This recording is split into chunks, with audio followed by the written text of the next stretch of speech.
The Independent National Electoral Commission, INEC, has declared Ahmadu Fintiri as the winner of the Adamawa State governorship election. The returning officer, Muhammed Melee, declared the incumbent Fintiri of the People's Democratic Party winner on Tuesday after polling 430,861 votes to defeat his major counterpart, Aisha Binani, of the All Progressive Congress, who polled 398,788. Meanwhile, the Independent National Electoral Commission, INEC, yesterday directed the Adamawa State Resident Electoral Commissioner, Hudu Yunusa Ari, to stay away from the Commission's office till further notice. The order followed growing political tensions in the aftermath of the state's governorship election, which was suspended for the second time on Sunday after an uncompleted Saturday rerun. In Fintiri's acceptance speech after being declared winner, the governor-elect said he was humbled the more while congratulating his co-contenders for their struggle in the governorship race. Fintiri also condemned the action of Hudu, who had earlier declared Binani as winner of the election initially. Meanwhile, Senator Aisha Binani approached a Federal High Court in Abuja for leave to file an application for judicial review of the administrative decision of INEC made on April 16th in respect of her declaration as winner of the governorship elections held on March 18th and the supplementary election on April 15th. Now joining us is Senior Advocate of Nigeria, Magaji, Mato Ibrahim, to discuss all of these happenings from a legal perspective. Thanks for joining us, Mr. Magaji. Good morning. Thank you for having me.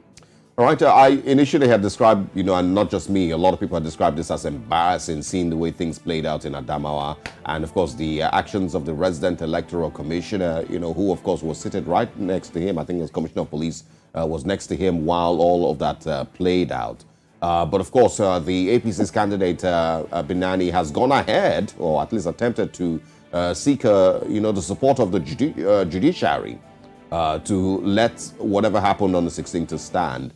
I want to get your thoughts on what has played out so far. Is any of this in any way shocking to you?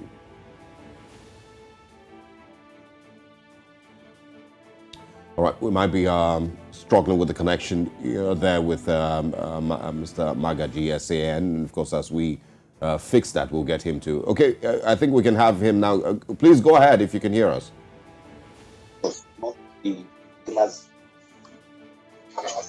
Sorry, please. I had a distraction. I think I missed you. Well, you can go ahead. Just share your thoughts on what has played out in Adamawa.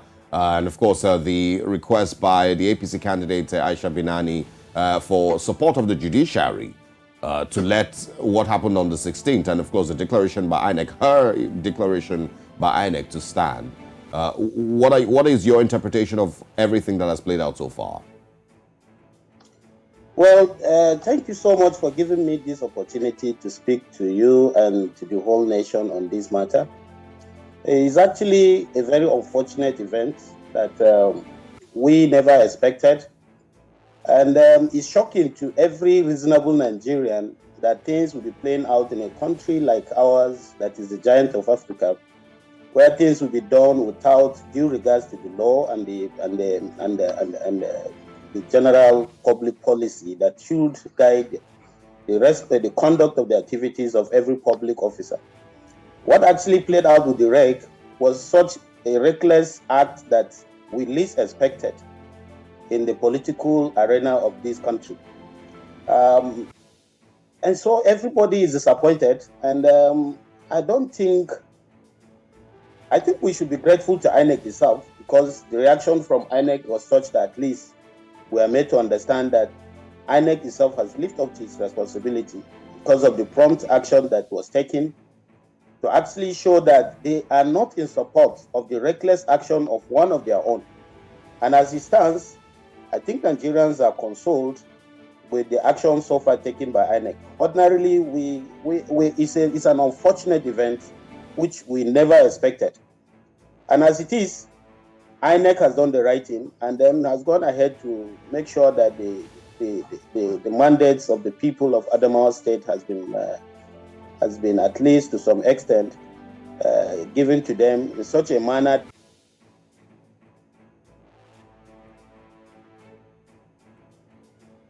that We seem to be struggling once again with the connection. Mr. Magaji, can you hear us?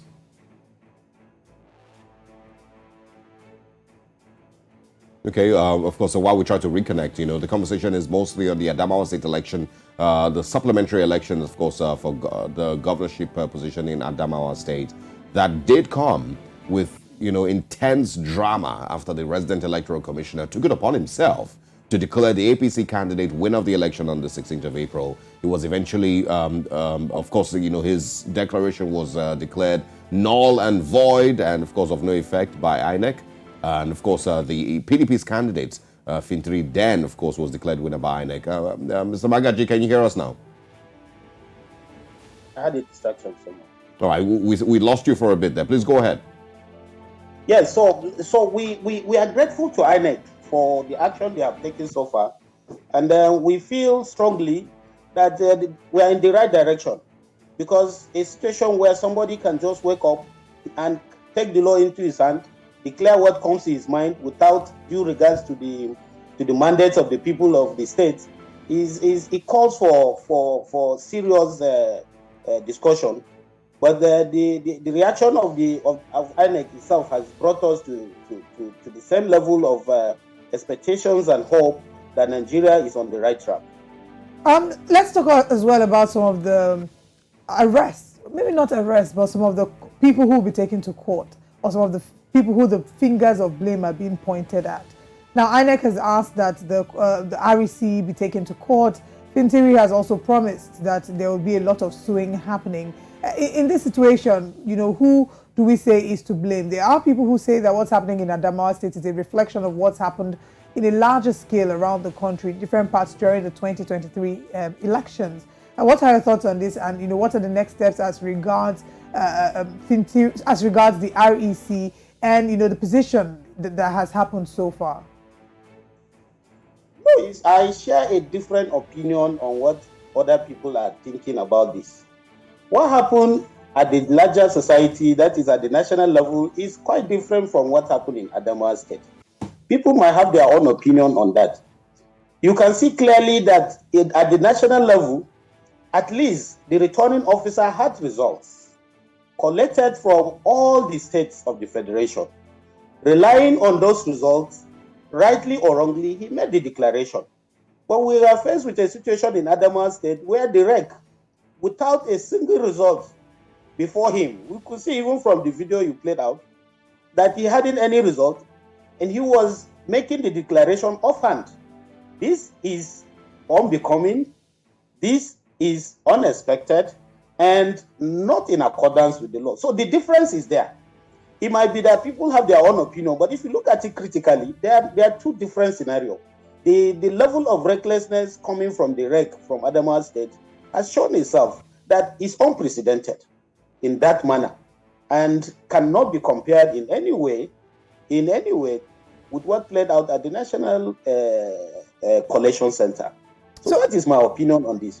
Okay, so I think that, part of what we have seen is that the conversation or the similarities that they may have been drawing would be that this was an illegal announcement that was being done. And there have also been complaints about the numbers not tallying at the elections in different parts of the country, whereas it seems like some of these, are falling on deaf ears. But let's take the conversation now to, the REC. What is going to happen? And do you think that, what's going to become of him going forward? INEC has promised to, INEC has ensured or urged the courts that, Fintiri, that the REC, be made to pay for what he's done. But also, we've also seen that Fintiri has also said that he is going to ensure that there are more arrests. So what should we expect, in terms of matters that will be taken to court, who will be taken to court, who is to blame in all of this? We should expect that the right thing should be done, because INEC didn't just say it. At least we have seen in the public domain that INEC itself has written out a letter to him, suspending him from office, asking him to stay away from his office. And that it is also in the public domain that INEC has equally petitioned taking up the matter with the Inspector General of Police, asking him to investigate the REC. And we have equally seen it that even the Inspector General of Police himself has taken a proactive step by also showing that he is not at home with the conduct of the Commissioner of Police of Adamawa State. And for now, we don't know what the disciplinary action may be against the Commissioner of Police, but we are told that he has been asked to leave the state. He has been relocated to another place, to another post. So all these go to show that we are expecting that the right thing will be done to the generality of Nigeria, not only Adamawa State, because what happens to Adamawa State happens to all Nigerians. So it is expected that the investigation will be carried out by the police, and it is equally expected that the public will be carried along in the investigation process, and we will be expecting that these people will be brought to law and will be punished accordingly based on what they deserve. Well, I don't know if we have, a lot of examples to look at and say, that these are other examples with, where INEC or the Nigerian government or the judiciary has punished people who erred, and of course committed electoral malpractices. There's not so many of them. You followed the 2023 elections. I'm sure that you saw that there was, some level of violence. There were a lot of malpractices that were glaring, evident for all to see that, till now nobody has been arrested or, is being prosecuted. And so I don't know if a lot of Nigerians have faith in, INEC or in the Nigerian judicial system that these people will be punished. But I would also share with you, and I'm sure that you know this, for our viewers to know what the Electoral Act says, Section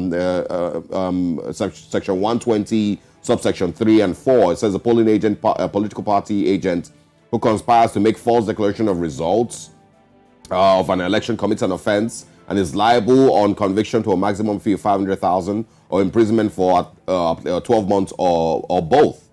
It also says any person who announces or publishes an election result knowing same to be false, which is in variance with the signed certificate of return, commits an offense and is liable to a conviction to imprisonment for a term of 36 months.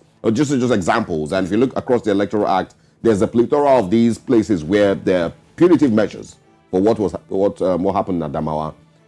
So from your knowledge on Nigeria's history, is it wishful thinking saying that people should be punished here? Yes, you see, I'm not trying to hold a brief for INEC here, but you should also understand that INEC has been clamoring for special courts for electoral offenses in Nigeria. Now, the cost of litigation is such that probably might be one of the reasons why, after conducting the elections, the strength of INEC would be highly reduced. And they feel, having done what having carried out their major mandate, the rest should be left for Nigerians to decide. I am not trying to say that that is right, but we can equally look at it as one of the excuses why most of these electoral offenses are not being carried out to courts, and then the necessary punishment meted on the culprits. But clearly so, it is not the best for Nigeria. What is good for Nigeria is that whoever has committed an offense should be brought to book and should be punished, because if not for anything, that will serve as a deterrent to the general public. The precedent of such punishment might not be readily available, and that will not be unconnected to the reason I've said. INEC, having conducted elections in all the states of the federation, will probably become their budget allocated to it will probably have been lessened down, with the cost of litigations to face at the election tribunals and the rest. So bringing out other huge amount of money to also prosecute matters might be one of the challenges INEC is facing. But in this situation, we can see that INEC itself has proactively reported the matter to the Inspector General of Police. And we are hopeful. We are hopeful that the right thing will be done. So until we wait for them and they are unable to do it, I think it will be unjust for us to conclude that because in the past nothing has been done, this time around nothing will also be done. That will be unfair judgment on the side of INEC and the Inspector General of Police. So I expect that all hands should be on deck, and we should expect that the right thing will be done in accordance with the law. That is my expectation. All right. And of course, I also maybe can get you to share your thoughts on the APC perspective here, because of course this is their candidate, and Many Nigerians have criticized the APC's handling of Nigeria's electoral process, as a political party, and, the side that they've mostly always stood on, when these things happen. This would have been Nigeria's first, opportunity at seeing a female governor emerge. But unfortunately, that didn't, play out. But I want your views on the All Progressive Congress as a political party. Do you believe that they've basically carried themselves well as a political party and, of course, respected Nigeria's rules and electoral laws? In this situation, I think for us to quickly point at a political party, we may be getting it wrong because the political party is not saddled by law with the responsibility to conduct elections in Nigeria, and that INEC is not in any way subjected to any political party. So if we blame political party at this level, I think we may be jumping the gun. For any electoral malpractice and for any issue of disregard to the law and procedure as regards the conduct of elections in Nigeria, I think INEC should take the blame 100%. Because if we say APC has not conducted itself well, I'm not a member of APC, I'm also not a member of the PDP.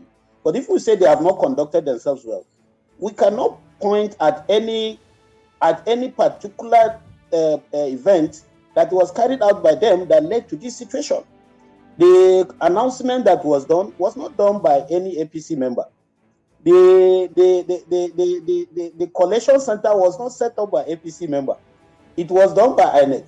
And the good thing is that at this point, INEC has actually taken the responsibility. So to say that a certain political party has not got it right and has not done it right, I think it will just amount to speculation because it didn't conduct the elections. It didn't make the wrong declaration. He was not the one that appointed the Honorable Barrister Yunusa Ari to be the REC of Adamawa State. So we cannot say for now that APC has not conducted itself well. For whatever reason, the allegation that came out to the public domain that bribe has been given to the REC to make that wrongful declaration, we can see clearly that the governorship candidate of the APC has come out to deny it. And in the absence of any evidence to the contrary, as a lawyer, I will not share the opinion that APC was responsible for what has happened. All right. Until we have evidence to that effect. Leonard Silk, thank you very much for your time with us this morning. We do hope that you enjoy the rest of your day. Thank you very much.